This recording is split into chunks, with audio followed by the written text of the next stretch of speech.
E aí pessoal, tudo bem? Tudo beleza? Eu tô fazendo esse vídeo aqui rapidinho só porque eu quero explicar esse negócio do WhatsApp que aconteceu.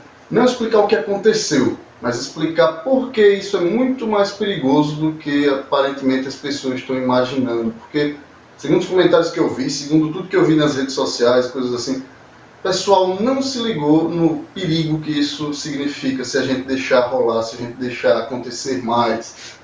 Então, primeira coisa aqui, eu vou explicar o que foi que aconteceu e por que isso é errado e por que isso é ruim. E segunda coisa, porque essa coisa ruim é muito mais perigosa do que aparentemente as pessoas estão pensando. Então, primeiro, se você não sabe o que aconteceu com o WhatsApp, eu vou explicar aqui resumidamente. Uma juíza decidiu que o WhatsApp merecia uma punição porque a empresa resolveu não atender um pedido dela, uma ordem dela.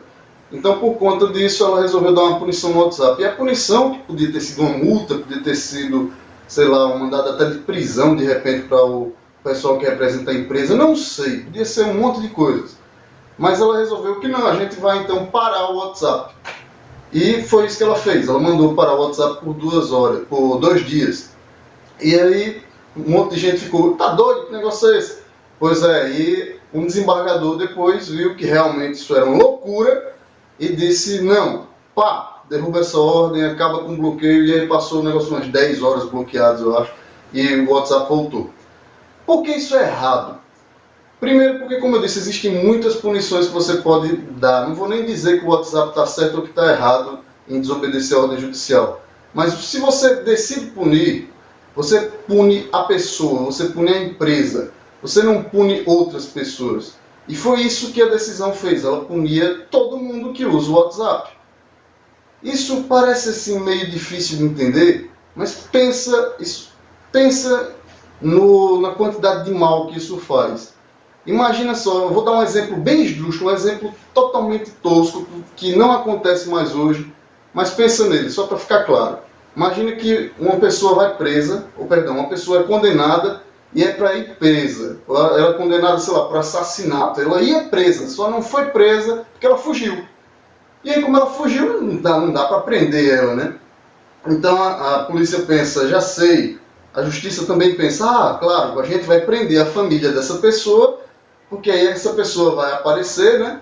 E a gente prende ela, enquanto essa pessoa não aparecer, a gente prende a família. Tá errado isso, todo mundo consegue ver que tá errado. Você não pode punir outras pessoas porque uma fez besteira. Você tem que punir aquela pessoa. E é isso, inclusive, que estava na decisão, mais ou menos, né? Não isso, assim, mas estava uma coisa bem parecida na decisão do desembargador que mandou cancelar o bloqueio. Ele falou que realmente a punição estava em muitas pessoas. E é isso, basicamente esse é o erro da decisão. Você não pode fazer isso. E se você acha que pode, você já ouviu falar de greve? Você já ouviu falar de, sei lá, metroviários, pessoal lá do metrô de São Paulo que faz greve e decide, não, vamos parar todo mundo. Não pode, a lei do Brasil diz que não pode, por quê? Porque você vai estar punindo todo mundo em São Paulo, todo mundo que precisa de metrô vai ser punido. E a greve, na teoria, é para punir o dono da empresa, para punir a pessoa que é o empresário e que não quer dar aumento ou qualquer outra coisa. É por isso que se faz greve, não para punir a população. Dá para entender? A lei coloca limites para isso, coloca limites para a greve, para que a greve não puna a população. Está entendendo? Do mesmo jeito, a lei também tem que prever esse tipo de coisa. Juiz nenhum, prefeito nenhum, ninguém pode, sei lá, dizer, pronto, para tal empresa. Porque você não está punindo só a empresa, você está punindo as pessoas. Ficou claro isso? Agora, esse é o problema. Isso é porque é que esse problema é perigoso. Mas eu vou agora falar do que faz esse problema ser muito mais perigoso do que as pessoas imaginam. E tem uma coisa a ver com Common Law. Common Law é um sistema de lei, um sistema jurídico que existe nos países anglo-saxões, Inglaterra, Estados Unidos. Eu vou resumir bem resumido, assim, acho que é um negócio muito a grosso modo, então não vou usar isso em prova nem nada do tipo, não, tá legal, galera? Não use. No Brasil isso não é o sistema predominante. A gente aqui usa o sistema de Civil Law, que é um sistema baseado na lei, é um sistema baseado no texto, no que está escrito, certo? No caso do Common Law, que é o que é usado nos Estados Unidos, ele é baseado nos costumes, é baseado nas decisões, baseado no que é entendido pela população e, no caso, também pelos tribunais, pelos juízes. No Brasil, a gente não tem isso. Se a gente tivesse, quer dizer, tem, mas tem de uma maneira secundária. Mas se isso fosse o principal no Brasil, como é nos Estados Unidos, ficaria bem claro o porquê da decisão do WhatsApp, de proibir o WhatsApp, ser muito mais perigosa. Porque ela abre um precedente. É isso que baseia o Common Law. Você tem um precedente, uma decisão, que é usada depois para justificar outras decisões. Tá certo? Tá dando para entender? Eu vou explicar melhor essa questão do precedente. Lembra lá da questão da greve? A gente tem esse precedente. Olha, aquela greve não pôde ser, teve que ser limitada, não pôde todo mundo entrar em greve porque ia prejudicar a população. Então, na hora que aparecer outra greve, alguém vai chegar, lembra daquela greve, a primeira lá do metrô? A gente não deixou, não foi todo mundo entrar em greve. Então, nessa daqui, por que a gente vai deixar? Não pode deixar todo mundo entrar também não. Isso é um precedente, beleza? Precedente aconteceu, então você usa isso para justificar uma segunda coisa. No caso dessa ordem judicial do WhatsApp, foi justamente o contrário. A juíza disse, bloqueia. Se a gente deixa isso ir para frente, amanhã isso vai ser usado, pode ser usado para justificar outra coisa, para justificar um outro bloqueio. Porque no caso do WhatsApp, minha gente, é um caso grande, é um caso que todo mundo usa, todo mundo ficou sabendo. Então um monte de gente reclamou e isso ficou bem famoso em um monte de tempo. Mas imagina que em vez do WhatsApp fosse um site que, sei lá, 300 pessoas só olham, 300 pessoas. E essas 300 pessoas vão ser prejudicadas porque o site foi tirado do ar. Ou porque o site, sei lá, foi censurado. Então você tem 300 pessoas que não vão ter uma voz grande e a decisão vai continuar. E aí você vai esperar que isso aconteça com outras coisas para tirar o seu direito.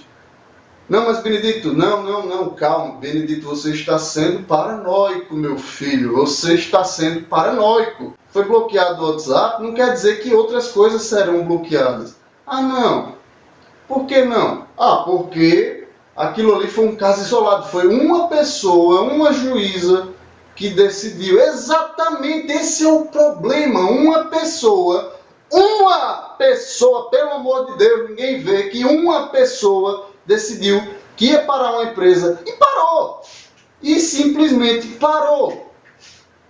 Lembra da greve? A greve são milhares de pessoas, centenas ou milhares ou muito mais pessoas que decidem, nós não vamos trabalhar, nós vamos ficar sem salário, mas nós vamos fazer uma greve porque a gente quer punir a empresa. Eles param, são centenas ou milhares de pessoas. No caso da juíza, e essas centenas ou milhares, elas estão arcando com os riscos, elas estão correndo risco de perder emprego, correndo risco de perder salário, e etc. No caso da juíza, ela não corre risco nenhum, e é uma pessoa. Você não percebe o erro disso? Uma pessoa decidindo tudo isso, tendo todo esse poder de parar uma empresa que atende milhões de pessoas, ou mesmo que não fosse milhões, que fossem centenas de pessoas. Você não entende o risco disso, o problema disso, o precedente que isso abre. É uma só pessoa. E sim, foi uma pessoa, então é uma coisa isolada. Não é. É a segunda vez que isso acontece no Brasil. Porque quando você tem uma pessoa falando uma coisa, outra pessoa, ou milhares de pessoas que escutam, podem concordar. Alguém vai e aparece, eu acho que faz sentido, eu acho que tem que bloquear mesmo. E aí aparece outro caso. E depois aparece mais um. E se isso não parar, vai multiplicar. Uma hora a gente chega em vários casos. E da primeira vez, eu não sei se você lembra, da primeira vez nem chegou a ser bloqueado, porque um desembargador apareceu e disse, não, isso está errado, pá, e nem chegou a ser bloqueado. Na segunda, foi bloqueado por umas 8 horas ou 10 horas, nem sei. E da terceira, o que vai acontecer? E se a gente deixar, onde é que isso vai parar? Vai parar em quê? Em um político, de repente, eu acho que site tal está fazendo uma coisa errada, então, juiz, bloqueia. E bloqueia. Você vai deixar isso acontecer. Ninguém percebe o perigo disso, ninguém percebe que se a gente deixa isso rolar, o negócio fede. Eu tô puto da vida com esse pessoal que acha que é Deus. que acha que pode dar uma canetada e parar o Brasil. Não pode. Vocês vão deixar isso acontecer? Eu não vou. Claro, eu não vou lutar sozinho. Se aparece uma pessoa, um juiz, que pode muito mais do que eu e vai brigar, eu não vou brigar com ele sozinho. Se vocês quiserem deixar isso acontecer, infelizmente eu vou ter que procurar outro país para morar, porque esse tá uma bosta. Ah, não, Brito, mas eles fazem isso pro nosso bem, porque você sabe como é, né? Pro nosso bem.